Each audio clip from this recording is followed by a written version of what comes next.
Kita lihat Allah bikin pintu surga semuanya dibuka. Untuk siapa? Untuk kita. Allah tutup semua pintu neraka. Untuk siapa? Untuk kita. Allah belenggu setan-setan. Untuk siapa? Untuk kita. Dan Allah bikin adanya penyeru setiap malam yang memanggil mengatakan, ya baghiyal khair aqbil wa ya baghiyasy syarr aqsir. Wahai orang yang ingin kebaikan, ayo saatnya engkau berbuat baik. Wahai orang yang ingin berbuat jahat, tahan diri. Allah ciptakan untuk kita di bulan Ramadan ini segala sesuatu yang seharusnya mendukung kita untuk merasakan lezatnya berpuasa. Tapi ternyata sebagian orang bahagia ketika Ramadan itu pergi. Naam. Orang yang berpuasa memang memiliki kegembiraan. Lisaim farhatan. Orang yang berpuasa itu memiliki dua kegembiraan. Farhatun inda fitri wa farhatun inda liqa'i rabbih. Kegembiraan yang pertama adalah tatkala dia berbuka. Bukan karena dia makan. Sepanjang tahun dia makan. 11 bulan dia makan.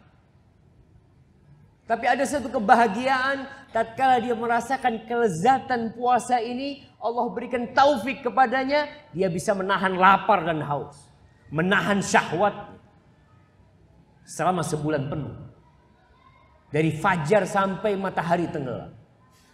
Ada satu kegembiraan.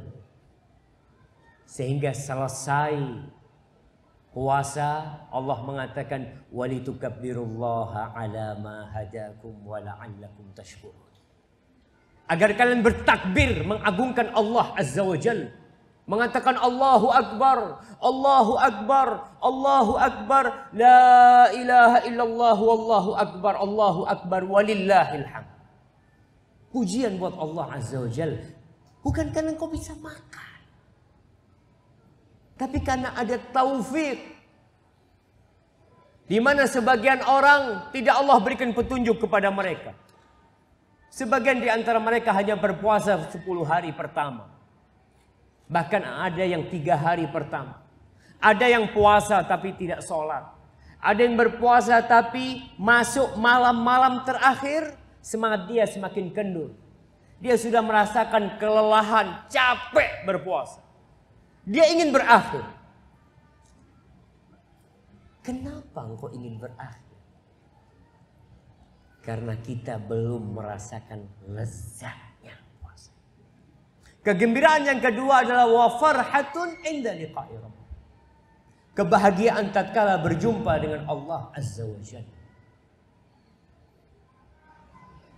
Jamaah rahimakumullah, ana ingin mengajak diri ana sendiri dan antum yang hadir di sini untuk merenungkan ibadah puasa, agar kita bisa merasakan enak puasa itu, nikmat. Mungkin di malam-malam ini antum bersedih, ya Allah, hampir selesai Ramadan itu, ya Allah. Coba kita lihat Rasulullah sallallahu alaihi wasallam. Nabi alaihi salatu wasallam itu puasanya nggak seperti kita. Kita dianjurkan mensegerakan berbuka. Bahkan la zalan nas bi khair, kata Nabi SAW, orang-orang itu akan berada dalam kondisi baik selalu selama mereka mensegerakan berbuka dan mengakhirkan salat. Rasulullah SAW berpuasa itu nyambung. Hari ini full 24 jam beliau berpuasa. Besoknya full 24 jam beliau berpuasa. Sampai hari ketiga sallallahu alaihi wasallam. Enggak makan beliau. Para sahabat ingin berpuasa seperti Nabi alaihi salatu wasallam. Tapi Nabi larang. Ketika mereka memaksa, Nabi mengatakan, inni lastu kahayatikum. Aku enggak sama dengan kalian. Aku enggak sama. Aku udah jelaskan kepada kalian bagaimana puasa yang bagus buat kalian. Tapi aku nggak sama buat kalian. Ini adhallu 'inda rabbi yut'imuni wa yasqi. Aku tuh memang dalam kondisi puasa, tapi aku berada di sisi Rabbku. Allah tuh kasih makan aku, Allah tuh kasih minum aku. Beliau merasakan lezatnya ibadah. Bukan beliau makan dan minum seperti kita, bukan. Ibnul Qayyim rahimahullahu ta'ala ketika mensyarah tentang wisolnya Nabi Muhammad SAW. Ketika beliau mengatakan, aku tidak seperti kalian. Aku bermalam senantiasa merasakan makanan dan minuman dari Allah Azza wa Jalla. Beliau mengatakan nikmat ibadah itu membuat beliau lupa dengan makan dan minum. Tidak perlu beliau makan dan minum. Beliau bisa kuat. Tidak seperti itu. Tapi para sahabat mereka ingin merasakan apa yang dirasakan Rasulullah Sallallahu Alaihi Wasallam. Lalu beliau mengatakan, man kana muwasilan falyuwasil ila sahar. Yang ingin menyambung puasanya boleh, tapi sampai waktu sahur. Sampai waktu sahur. Berapa jam kita puasa? 24 jam atau 23 jam sampai waktu sahur. Kita Masya Allah 1 jam belum azan sudah di meja makan. Antum masih merasakan lezatnya makanan, belum merasakan lezatnya ibadah. Dzaqa ta'mal iman. Akan merasakan lezatnya keimanan ini. Manisnya keimanan ini. Siapa? Man radiya billahi rabba. Wa bil islami dina. Wa bi Muhammadin sallallahu alaihi wasallam nabiyya. Orang yang ridha Allah sebagai Rabbnya, orang yang ridha Islam sebagai agamanya, ridha Nabi Muhammad sallallahu alaihi wasallam sebagai nabinya, dia akan merasakan nikmatnya beriman. Salah satunya nikmatnya puasa ini. Ahibati fillah, buah dari ibadah itu mudah kita ketahui. Apa buah dari salat? Tanha 'anil fahsya'i wal munkar. Salat itu kita akan tahu kira-kira salat kita itu baik apa enggak. Kalau salat itu mencegah dari perbuatan keji dan munkar. Puasa kita baik atau tidak kita tahu dari mana? La'allakum tattaqun. Ketika kita bisa melaksanakan perintah Allah, menjauhi larangannya, kita bisa merasakan itu. Tapi jamaah, ada sesuatu dari ibadah ini sendiri.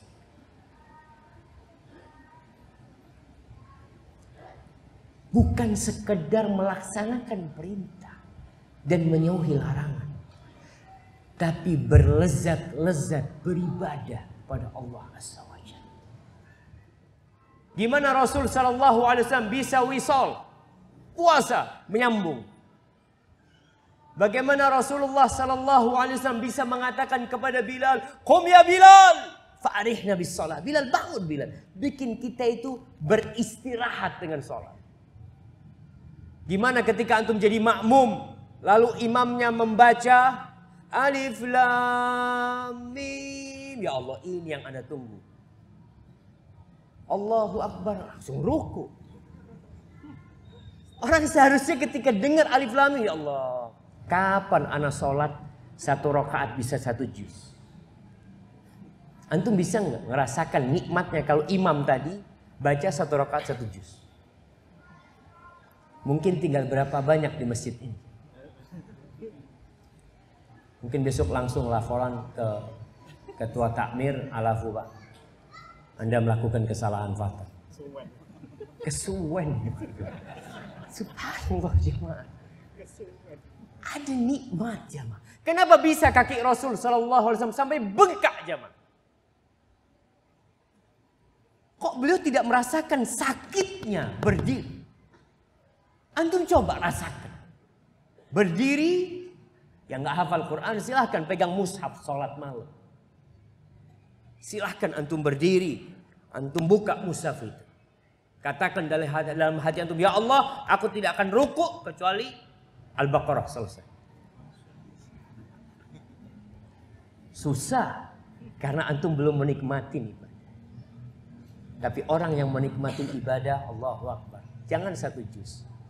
Jangan 2 juz. Jangan 3 juz. Utsman bin Affan radhiyallahu taala anhu. Al-Imam An-Nawawi dalam kitabnya At-Tibyan menjelaskan bahwa di antara para sahabat yang sholat 1 rakaat 30 juz, Utsman bin Affan. Bisa antum jangan. Berdiri ba'dal isya Allahu Akbar, baru rukuk ketika sahur. Mana mungkin Ustaz bisa? Ya, buat kita mungkin tidak bisa. Tapi ada orang yang bisa. Ana kemarin berjumpa dengan beberapa atlet Indonesia.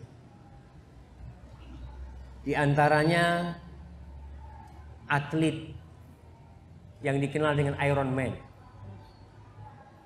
Dia itu naik sepeda, awalan dia lari sepanjang 42 km.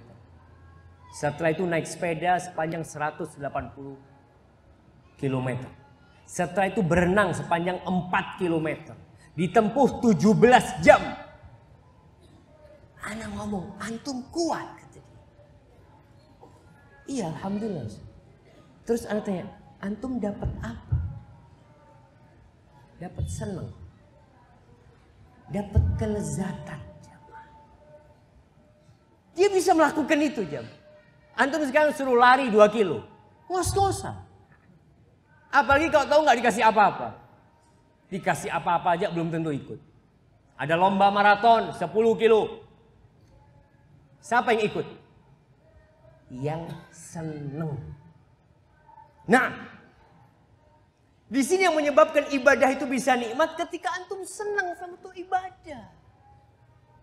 Maka yang kalau Mu'adz mengatakan dalam kehidupan dunia ini, yang dia cintai itu bukan macam-macam. Mu'adz ini jamaah nggak punya anak. Meninggal dunia dengan penyakit taun, radhiyallahu taala anhu. Tapi ada kebahagiaan yang dia dapatkan di dunia ini, yang sejatinya dia tidak ingin berpisah dengan dunia ini. Tapi untuk berpuasa, untuk ngaji, duduk di majelis ilmu, untuk berzikir, untuk sholat, subhanallah. Ahibati fillah, ketika antum merasakan ibadah antum itu sejatinya bentuk pelayanan kepada majikan kita. Kita beribadah ini buat Allah. Sebenarnya buat diri kita. Tapi kita tahu Allah yang memberikan segala-galanya kepada kita. Sehingga kita beribadah kepada Allah seakan-akan melihat Allah Azza wa Jalla. Di sini antum akan sampai ke tingkat lezat. Kalau antum mengabdi kepada Allah, sampai tingkatan ihsan. An ta'budallaha ka'annaka tarah. Engkau beribadah kepada Allah seakan-akan engkau melihat Allah. Di mana engkau menempatkan dirimu sebagai budaknya Allah Azza wa Jalla. Terserah ya Allah, maumu apa terserah. Ketika Nabi SAW pulang dari Taif, setelah dilemparin batu dan ditolak dakwahnya oleh penduduk Taif, dalam kitab sirah dijelaskan bahwasanya beliau berdoa. Di antara potongan doa itu beliau mengatakan kepada Allah, "In lam yakun bika alayya ghadabun fala ubad." Ya Allah, kalau engkau tidak marah sama aku nggak peduli ya Allah. Yang penting keridhaanmu ya Allah. Aku mau tersiksa, aku mau diusir, aku mau dipukulin. Yang penting kau tidak marah sama aku nggak peduli dengan hal itu. Walakinna afiyataka awsa'u. Tapi kalau engkau memberikan afiah kepada aku, maka itu akan lebih utama buat aku ya Allah. Nabi mengatakan itu. Coba kita lihat Sayyidul Istighfar. Kenapa doa itu menjadi sayyid? Menjadi yang paling mulia di antara istighfar yang kita baca. Ana izin minum.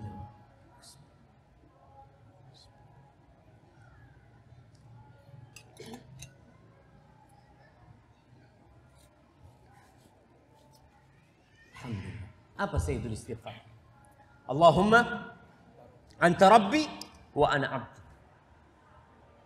Ya Allah, Engkau Rabbku ya Allah. Engkau yang menciptakan aku, Engkau yang memiliki aku, Engkau yang menguasai aku, Engkau yang memberikan rezeki kepadaku. Wa ana abdu. Dan aku ni hambamu ya Allah. Kita lihat ketika hamba mengakui semua itu. Dan menyatakan kepada penciptanya, wa ana abdu. Wa ana ala ahdika wa wa'dika mastata'tu. Abu'u laka bi ni'matika alayya. Wa abu'u bi dhanbi.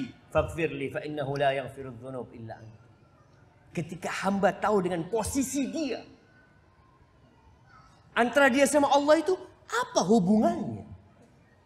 Allah tuh yang menciptakan anak. Kalau Allah memasukkan anak ke neraka, Allah itu tidak menzalimin anak. Karena anak banyak dosa. Karena semua yang bisa anak kerjakan dari ibadah, itu pun bantuan Allah Azza wa Jalla. Itu pertolongan Allah Azza wa Jalla. Itu jadi sayyidul istighfar. Bentuk pengakuan hamba kalau antum itu budaknya Allah Azza wa Jalla. Ahibati fillah, bagaimana dengan puasa ini? Allah mengatakan kullu amal ibni Adam lahu al-hasanatu bi asyri amsalih. Semua amalan anak Adam itu milik dia. Hitungannya udah jelas. 1 dilipat gandakan jadi 10 kali lipat ila sab'i mi'ati dhifin. Allah bisa lipat gandakan menjadi 700 kali lipat. Illa saum fa innahu li. Kecuali puasa itu milikku kata Allah. Antum ketika puasa ini khusus buat Allah Azza wa Jalla. Ibadah yang spesial. Seakan-akan antum sedang melayani Allah dengan puasa antum. Wa ana ajzi bihi. Aku yang kasih pahala. Gak ada hitungannya. Gimana ketika antum puasa? Dari pagi sampai petang antum ingat, ya Allah, aku nih puasa, Engkau yang akan kasih pahala buat aku ya Allah. Kenapa jadi spesial ibadah puasa ini? Yada'u ta'amahu wa syarabahu wa syahwatahu min ajli. Tuh hamba meninggalkan makanannya, meninggalkan minumannya, meninggalkan syahwatnya demi aku. Makanan itu halal sejatinya buat dia. Minum itu halal sejatinya buat dia. Istrinya itu halal buat dia. Tapi ketika puasa dia tinggalkan semuanya. Untuk siapa? Untuk Allah Azza wa Jalla. Coba kita merasakan bahwa kita ini puasa sedang melakukan pelayanan kepada Allah Azza wa Jalla. Ya, sejatinya Allah nggak butuh dengan ibadah kita. Tapi bagaimana kita merasakan kita ini cinta sama Engkau ya Allah. Kita ingin melakukan apa yang Kau perintahkan kepada kita. Maka kita akan merasakan kelezatan puasa. Tapi kenyataannya rubba shaimin laisa lahu min siyamihi illa al-ju' wal 'atash.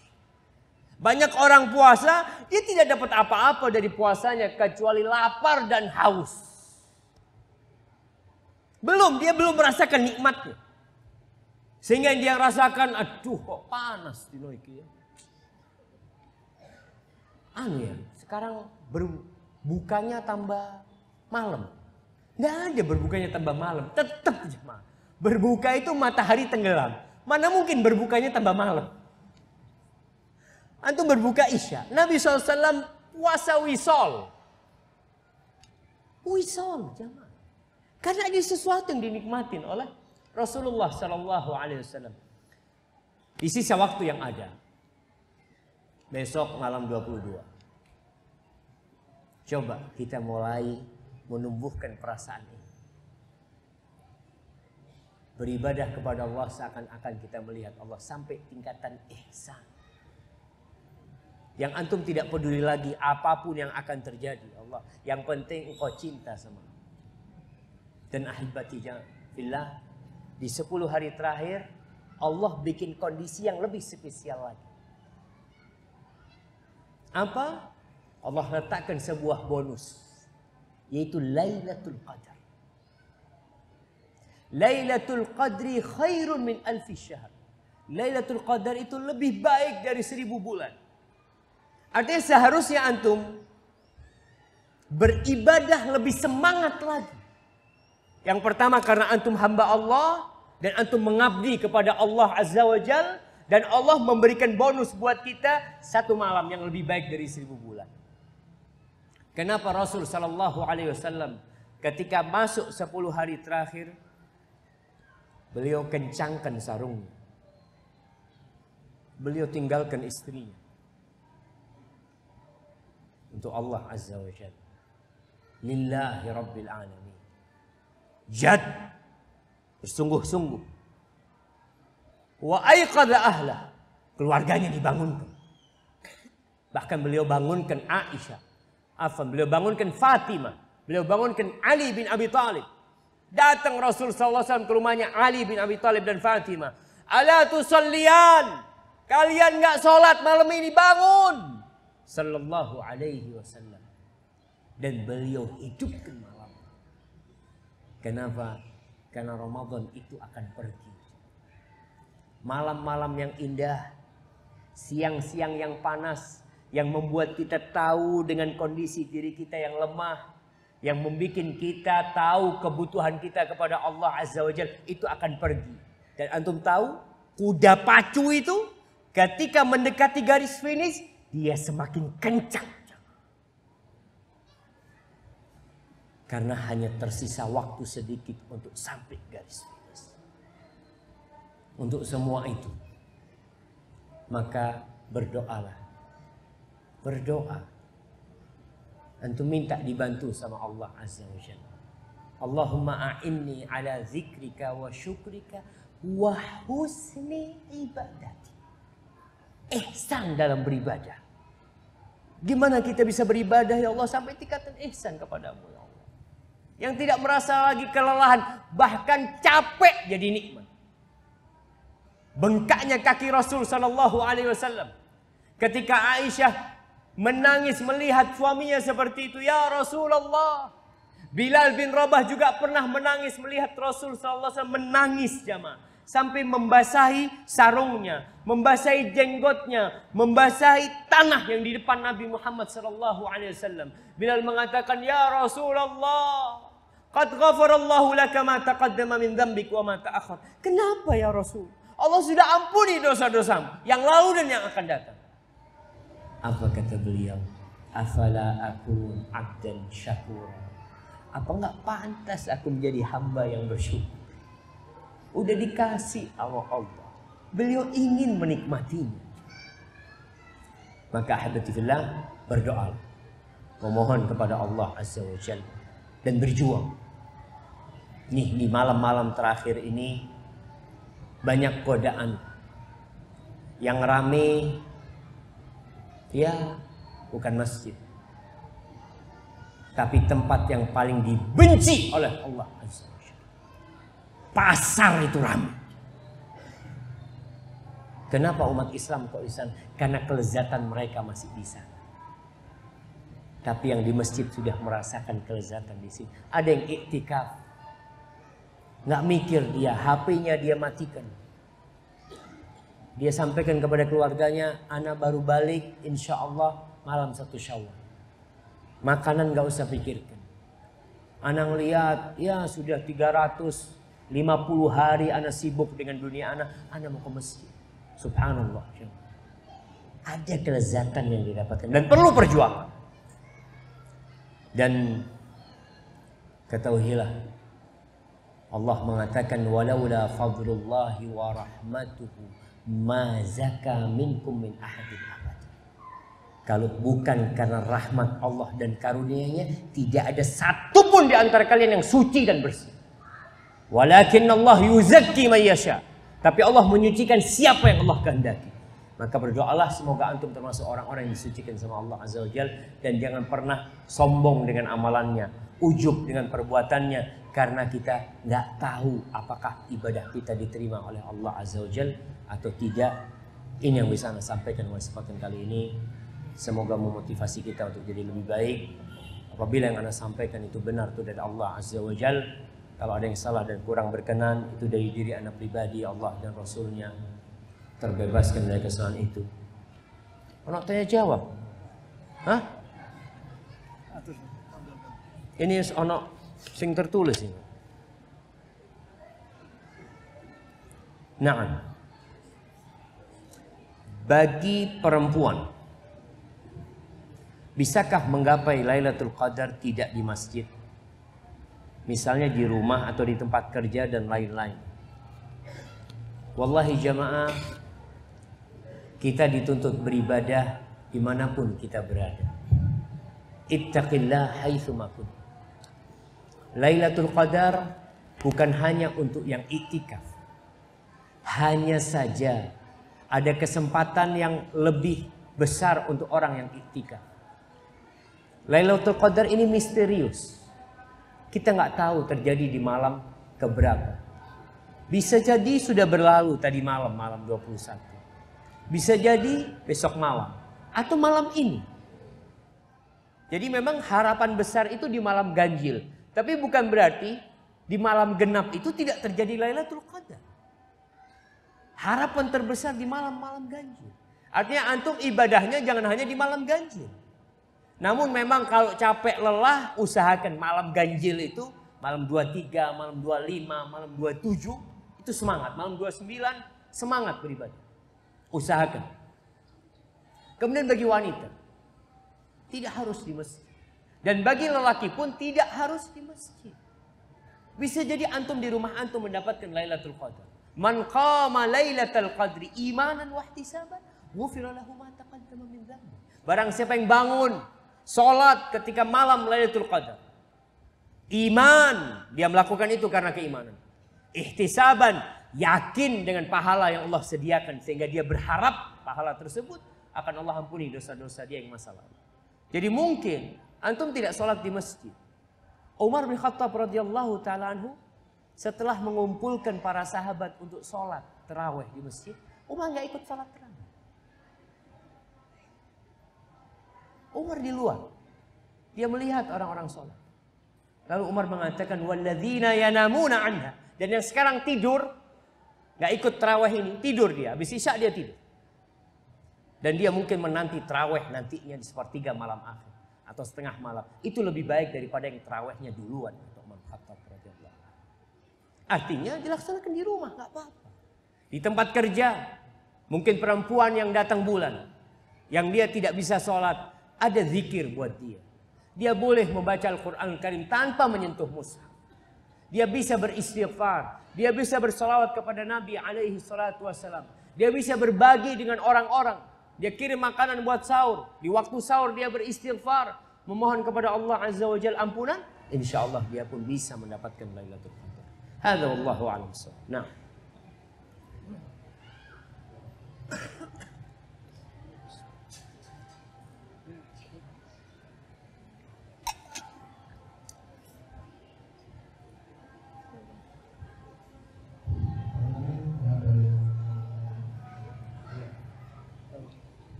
Assalamualaikum.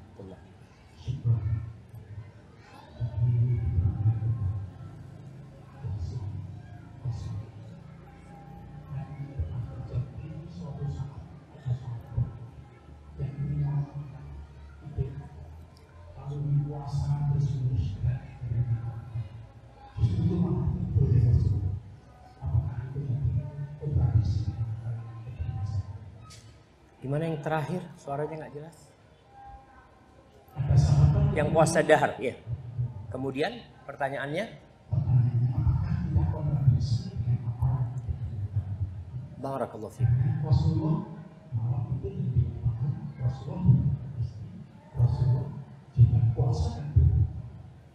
Nah, barakallahu fiik.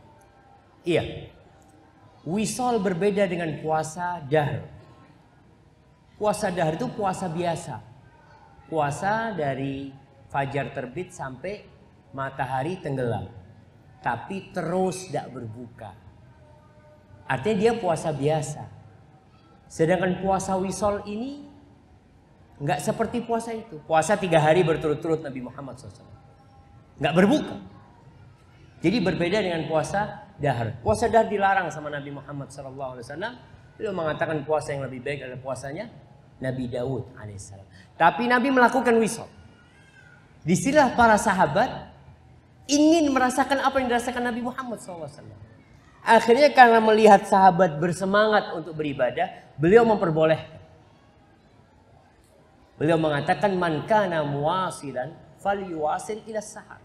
Yang ingin wisol puasanya boleh sampai sahur. Itu di bulan Ramadan.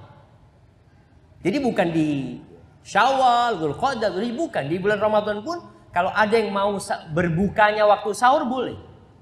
Tapi tidak dianjurkan. Hanya saja Nabi Muhammad SAW memperbolehkan. Dan ini juga menuntut kita tadi bukan karena gaya-gayaan. Antum berbuka jam berapa? Karena azan langsung. Oh, anak saiki berbukanya waktu sahur. Oh, bukan untuk gaya-gayaan ini. Ini memang dia ingin merasakan sesuatu. Jadi berbeda dengan puasa dahar. Iya, tadi kita sudah sampaikan bahwasanya sunnahnya itu mensegerakan, tapi diperbolehkan. Jadi takjil itu bukan wajib. Mensegerakan takjil itu bukan wajib. Itu disunnahkan. Tapi Nabi SAW membolehkan bagi para sahabat yang ingin untuk wisol sampai waktu sahur. Jadi sebenarnya bukan nggak bertentangan, tetap sunnahnya disegerakan. Tapi kalau yang ingin wisol boleh sampai waktu sahur. Barakallahu fiik. Seperti itu. Nah, pertanyaan terakhir. Mic-nya di sana. Bisa taruh. Nah. Iya. Boleh jemaah semua. Nah, fadhal. Waalaikumsalam warahmatullahi wabarakatuh.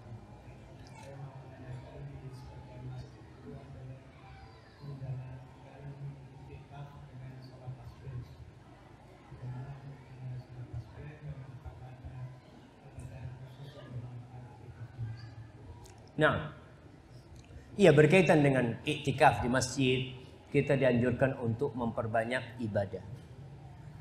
Di antara ibadah yang paling mulia adalah sholat.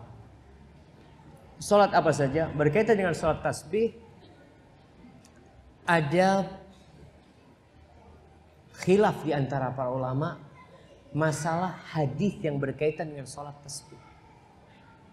Asy-Syaikh Albani dan beberapa ulama terdahulu mensahihkan hadis sholat tasbih. Sehingga sholat tasbih dianjurkan untuk dikerjakan. Tapi sebagian ulama membaifkan hadis tersebut. Karena hadis tersebut termasuk yang memiliki pahala yang begitu besar sekali, tapi kok kurang tersohor di antara para sahabat Nabi, sehingga mereka membaifkan hadisnya dan tidak mengamalkannya. Bagi yang mensahihkan hadis itu, silahkan diamalkan. Salat tasbih boleh dia mengamalkan, hanya saja memang tidak dianjurkan berjamaah. Karena dalam hadis itu memang dianjurkan ya kalau engkau sholat sendiri silahkan sekali dalam hidupmu paling tidak, kalau enggak paling kalau bisa engkau tiap bulan, kalau enggak tiap tahun, kalau enggak seumur hidupmu sekali seperti itu. Tapi memang di masa Rasul SAW iktikaf tidak ada beliau mengadakan sholat tasbih di masjid itu, karena sejatinya iktikaf itu lebih fokus ibadah dia sendiri-sendiri. Tapi ketika ada sholat tahajud berjamaah ya silahkan ikut. Namun untuk sholat tasbih kembali kepada pandangan mereka terhadap kesahihan hadis tersebut. Ini termasuk permasalahan yang kita perlu toleransi. Kalau antum merasa hadisnya dhaif ya sudah, antum jangan jadi makmum. Tapi kalau merasa sahih dan antum mau sholat, boleh sekali-kali sholat sunnah itu dilakukan berjamaah, itu boleh. Seperti itu kiranya. Hadza wallahu a'lam bishawab. Jamaah, untuk yang iktikaf jangan pegang HP-nya. Karena ada orang yang iktikaf masih nonton berita. Apa yang terjadi di Lumajang? Dia lihat. Antum sudah nggak boleh lagi. Maka orang iktikaf bicara dunia pun sudah bukan tempatnya. Karena antum sedang berada fokus di tempat ini untuk meraih keridhaan Allah Azza wa Jalla. Walal akhiratu khairul laka minal ula. Dan akhirat itu lebih baik daripada urusan dunia ini. Maka semoga Allah Azza wa Jalla menerima amalan kita, memudahkan bagi kita untuk meraih yang tersisa di bulan Ramadan ini dengan keridhaannya. Hadza wa sallallahu ala nabiyyina Muhammadin wa ala alihi wa sahbihi wasallam. Wassalamu alaikum warahmatullahi wabarakatuh.